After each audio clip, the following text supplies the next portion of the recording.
Le groupe des conservateurs et réformistes au Parlement européen est une sorte de colosse au pied d'argile. Troisième force politique au sein de l'hémicycle, la formation pourrait disparaître à l'issue des élections européennes et du Brexit. Jan Zahradil est la tête de liste d'un parti qui n'existera plus après les élections européennes.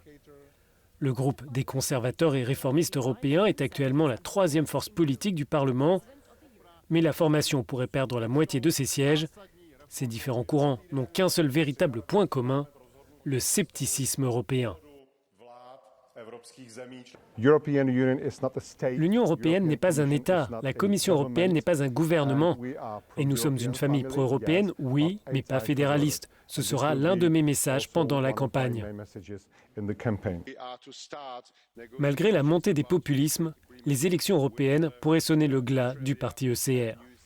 Mais le politicien tchèque de 56 ans se dit prêt à mener la campagne, quels que soient les obstacles. Actuellement, les conservateurs et réformistes européens comptent 71 parlementaires.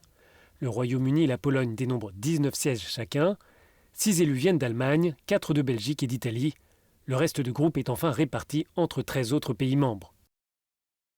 Comment expliquer la surreprésentation britannique et polonaise au sein de cette formation ?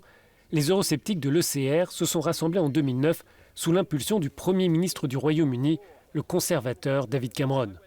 Le dirigeant et son parti ne souhaitaient plus siéger aux côtés des chrétiens démocrates pro-européens. En isolant la formation des partis traditionnels du centre-droit, les conservateurs s'assuraient alors, délibérément ou non, de ne plus jouer un rôle majeur dans les affaires européennes.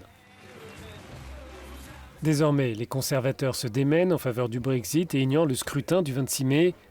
Ils ne souhaitent pas se lancer dans cette campagne. En conséquence, les candidats ne sont pas sur le terrain et aucun programme ou débat n'est prévu. Le Parti conservateur pourrait finalement perdre la moitié de ses élus au Parlement européen.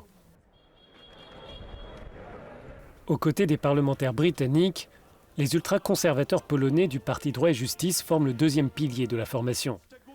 Dirigée par Jarosław Kaczyński, la formation s'oppose à toute relocalisation des migrants en Pologne, faisant valoir que les réfugiés représentent une menace pour la santé publique. La formation s'oppose aux droits des homosexuels ainsi qu'à l'avortement et défend les racines chrétiennes de l'Europe. L'Église est l'unique dépositaire de notre système de valeurs. Celui qui lève la main contre l'Église veut la détruire et lève la main contre la Pologne. Lors de la campagne, le parti polonais et les autres membres du mouvement vont aussi chercher à étendre leurs liens avec d'autres partis nationalistes en Europe afin de former un nouveau groupe après les élections. Il n'est pas certain que l'ECR survive à la déroute annoncée des conservateurs britanniques et au départ des élus polonais. Si le parti risque de disparaître, sa ligne eurosceptique devrait toutefois se maintenir au Parlement. La campagne européenne sous toutes ses coutures, voici le reste de l'actualité.